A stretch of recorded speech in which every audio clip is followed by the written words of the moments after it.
Well, hello there. How is everyone? You amazing, beautiful, wonderful people. It's Friday, baby. It's Friday. We made it through another week, and you're looking absolutely amazing.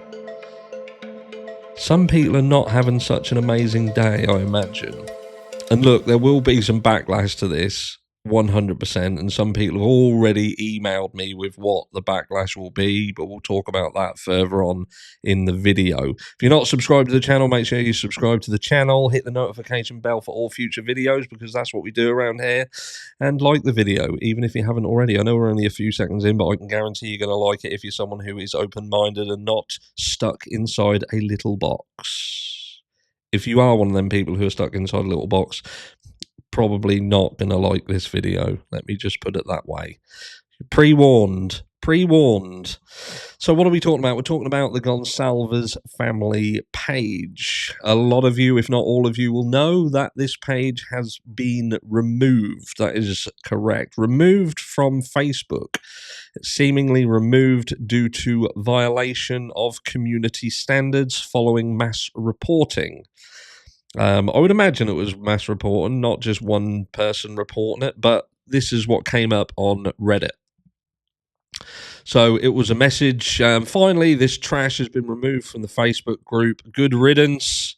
Whether it was for spreading false information, constantly lying on national TV, or trying to profit off his daughter's death to pump shitcoin, it's unclear, but a win and justice for sure. And there is a message, there a support message been shown saying, we removed the page you reported.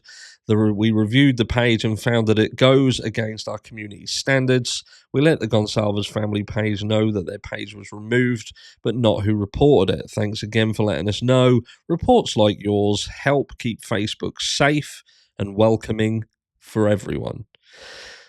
So was this justified or was it not justified? That's going to be the kind of the topic of conversation, because ultimately we're caught between a bit of a rock and a hard place and in a situation that you don't often find yourselves in. And that is that ultimately the Gonsalves family have gone through a horrendous tragedy, and I would certainly not want to be in their shoes. And I do, believe it or not, have some sympathy for them, because ultimately they've lost a child, and that is going to impact how they think, how they feel, what they do, and it's going to affect their everyday life for the rest of their lives. But the downside is to that is that doesn't give them the right to do certain things. And ultimately, we're at a juncture now in the Idaho 4 case that the ramifications of what has been done, not just by the Gonsalves family page, but many of the how can I say, the reporting people around this case. And, you know, the chickens are finally going to come home to roost, I believe, but we'll talk about that in video 2, so this one's not sort of muddied, because we need to focus on the Gonsalves family page, if it was fair and just what has happened, and was it just inevitability? I did a video yesterday, which none of you motherfuckers even bothered to watch.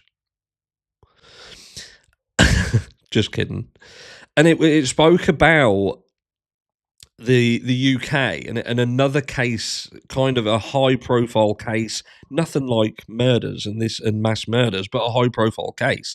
And I showed you a clip from black belt barrister Daniel Shansmith, who talks specifically about the fact that there was a report put out, you know, that addresses the public, addresses the media, to say, look, there is an ongoing criminal investigation surrounding this case, and the accused person has the right to a fair and unbiased trial.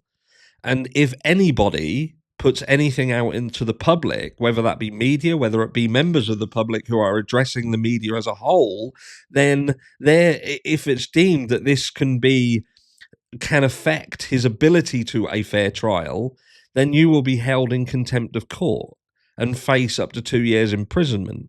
And Daniel Shansmith concluded that he would not be speaking on that case anymore, because it's right. You know, the way you feel doesn't fucking matter.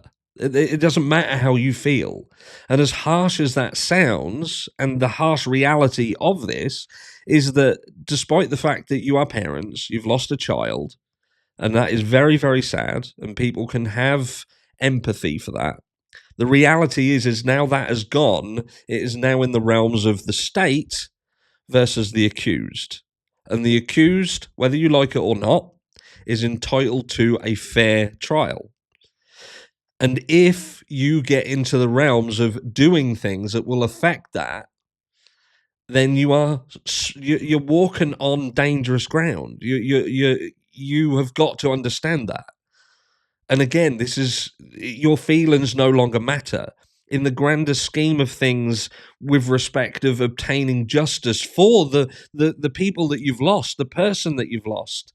This is, the system has to work properly. It has to not be affected and infected. And that's what, in my opinion, the Gonsalves family page did. It infected the case. It infected the mindset of a lot of people around this that could likely find themselves actually on the jury. You know, we had situations where Steve Gonsalves was actively stating publicly that he was going around and trying to speak to people who may end up on a jury. He had consistently and constantly alluded to the fact that he knew additional information from inside sources that would support the guilt of Bryan Kohberger. And that is incredibly, incredibly powerful. And later on today, when I address what could be the ramifications, I will show this in the court document. I will show you exactly how what is said and how that is portrayed, and the way that certain people can come across at certain times, and the credibility that they're given by the masses. And ultimately, you have to ask yourself, again, feelings aside, is it fair? Is it fair that people should be allowed to publicly go out and make statements regarding an accused person pre-trial to purposefully muddy the water? The Gonsalves family page became so toxic in the end.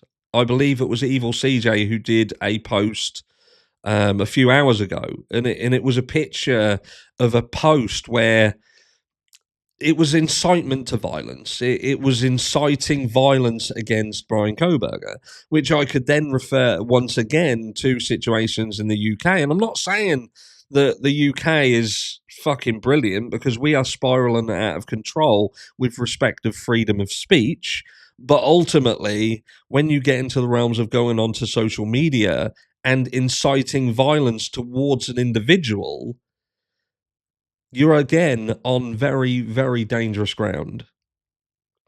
And I can't get my head round, what do people want? If you have lost a child, your child has been killed in such a heinous, horrible, horrendous, atrocious way, surely your focus from that point forward should be the acquisition of justice for that child, and doing every single thing in your power to make sure that the accused person is held accountable and punished accordingly.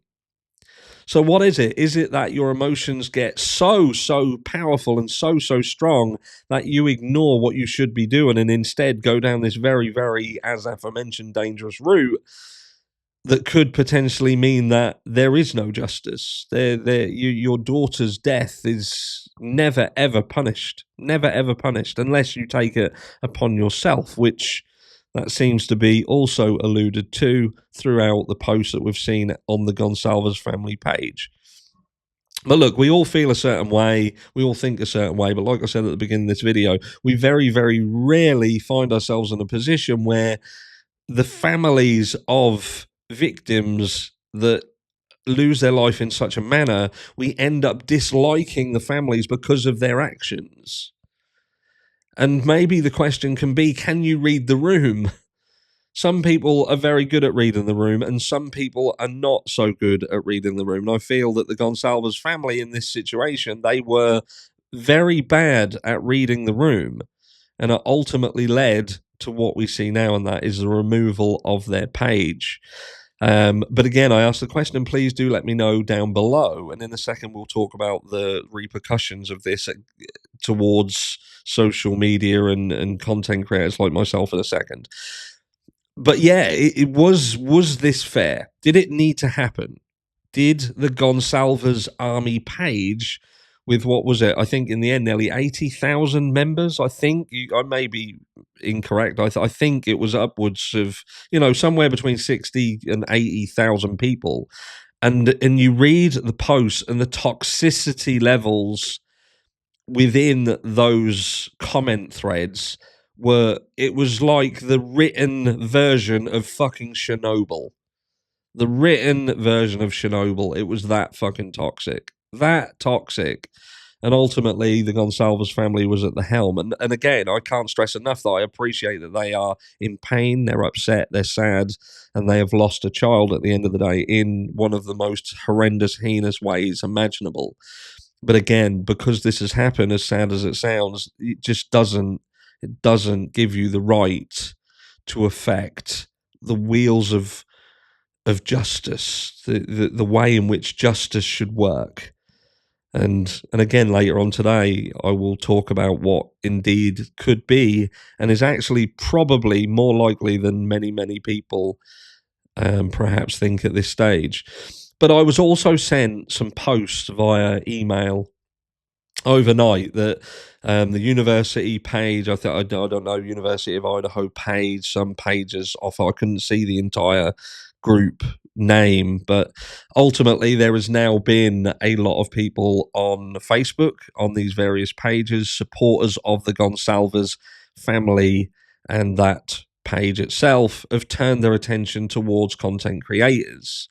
They are now threatening to mass report content creators, accusing them of mass hysteria and raising conspiracy theories, and in the hope of getting a load of people together to come after channel. I like to see that I'm at the top of that fucking list. I would like to know which conspiracy theory that I have personally started and pushed out as fact. Now, don't get me wrong, this whole channel, the entire premise of this channel is to discuss the information that already exists and trying to balance the scale to understand whether the things that are out there hold any weight, any credibility, any plausibility, or whether they simply are complete and utter garbage, whether that be for or against Bryan Kohberger. Yes, I must admit that I have been heavily, how can I say, biased, as in terms of I don't believe Bryan Kohberger did this crime. I don't believe that has anywhere near been proven to have happened. And I believe that if there was a strong enough case against Bryan Kohberger, we wouldn't be seeing things like the Dateline leak that we have, because it seems absolutely that has come from the prosecution, law enforcement side. The investigators, the accusing side, seems to be the ones that have leaked it. And you think to yourself, how and why has that happened if you have an airtight solid case? And I think that the point being, they just simply don't have an airtight solid case. And when you've got the likes of Cy Ray, who has come out and alluded to the fact that he knows that the prosecution have things that they have claimed they don't have, and then you have Andrew Garrett seemingly backing that statement up, saying that Cy Ray is indeed ready to kind of throw even FBI under the bus with what he is aware of. It's quite scary time. So maybe, I don't know, maybe this was, like I said yesterday, maybe this is an orchestrated attempt for Bryan Kohberger to walk on a technicality so certain things around this case do not have to be addressed and made public and therefore brought into the light.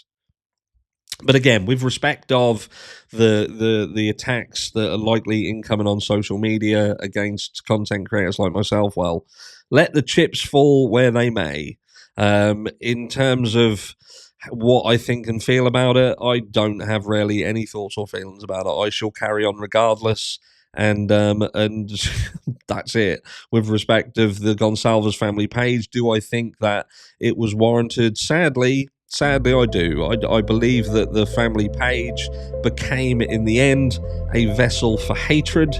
It was incitement to violence, and it had consistently and continuously reported things that were simply incorrect.